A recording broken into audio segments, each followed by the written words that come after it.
édification, sanctification, adoration, témoignage, louange, partage. Et on constate qu'une personne émue non seulement avant de témoigner doit éprouver. Et l'éprouvement commence d'abord dans le cœur avant de se manifester par l'action qui est le miracle. Qu'est-ce que je veux dire, mes bien-aimés? Cette génération en vérité a peu de compassion comme notre Seigneur là. Mais elle est assoiffée par les miracles, elle aime les miracles.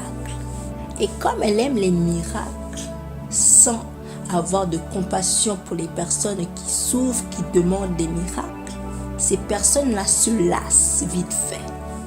Parce que leur cause n'est pas une cause qui est très déterminée. En lisant ce passage, j'ai eu une sorte de vision où je comprenais clairement que ce qui poussait notre Seigneur à faire ces miracles-là, malgré que ces personnes étaient plus de 4000, c'était le fait qu'il ressentait les douleurs de ces personnes-là. Il avait la compassion, qui est un sentiment qui porte à plaindre autrui et à partager ses souffrances. Il avait cette compassion-là. Jésus sait qu'il sait opérer des miracles. Mais avant tout cela, il n'a pas mis le miracle en la première position, mais il a mis le sentiment, il a mis le partage de souffrance à l'intérieur de son cœur en premier. Et cette génération-là aime faire les miracles, mais éprouve peu de sentiments pour ceux qui souffrent et qui demandent le miracle.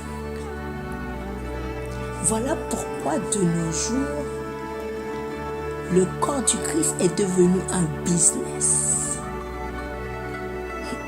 Si soi-disant un roi de l'Éternel qui se proclame roi, il dit, on voit qu'il a un grand don de guérison. Les hommes sont attirés par les miracles. Ceux qui sont malades sont attirés par les miracles.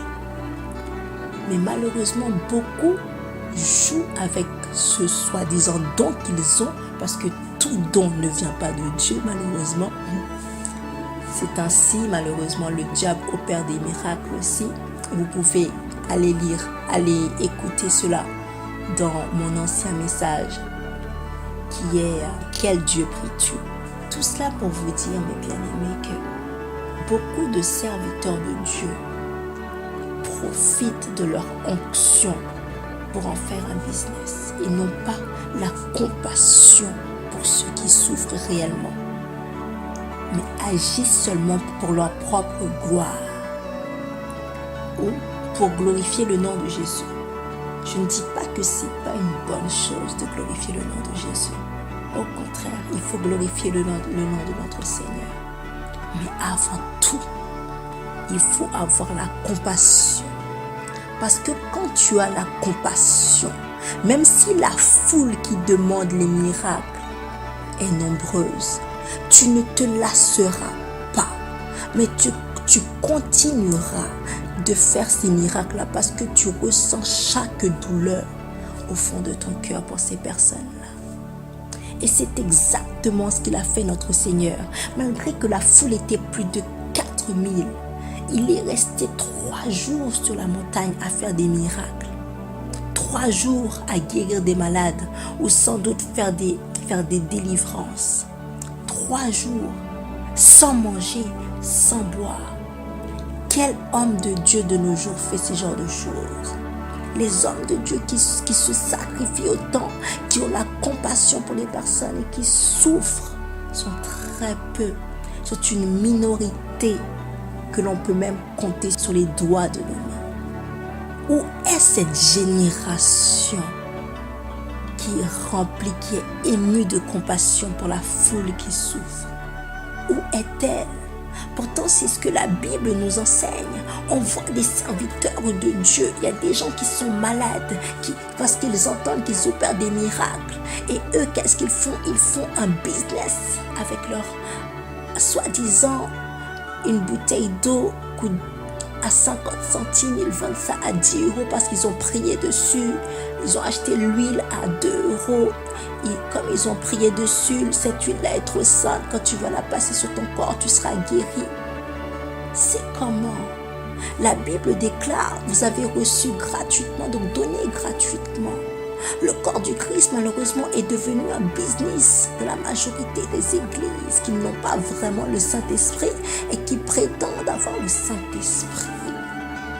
On constate que notre Seigneur, dans ce passage, il n'a absolument rien demandé.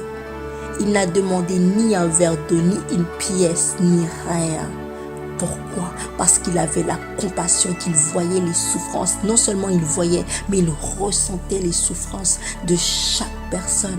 Voilà pourquoi il était déterminé à tous les guérir. Même s'ils étaient 10 millions, ils allaient tous les guérir. Parce qu'il avait la compassion et il ne voyait pas seulement le miracle, mais il voyait d'abord la souffrance. Et cette génération voit d'abord le miracle avant de voir la souffrance. Une génération qui témoigne avant d'éprouver. Pour éprouver, cela commence déjà par le cœur.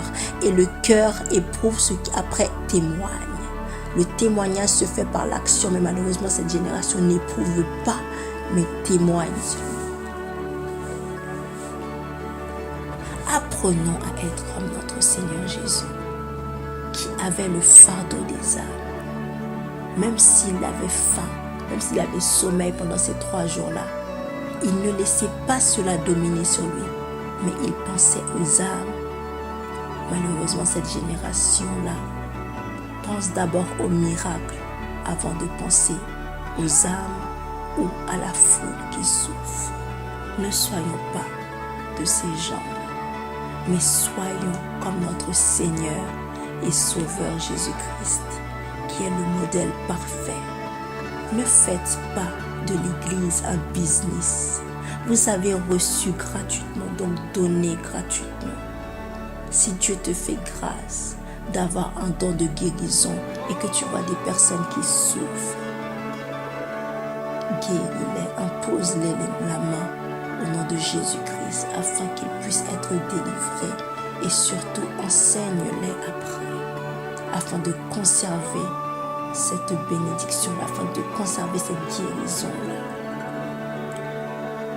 Ne sois pas seulement là pour faire des miracles, mais éprouve d'abord. Quand tu éprouves, ta volonté sera beaucoup plus grande que si tu faisais cela pour seulement faire un miracle. Ne fais pas cela pour la gloire, mais pour la compassion. Voilà ce que j'avais à partager avec vous, peuple de Dieu, ou peu importe les personnes qui vont écouter ce message. Que Dieu vous bénisse.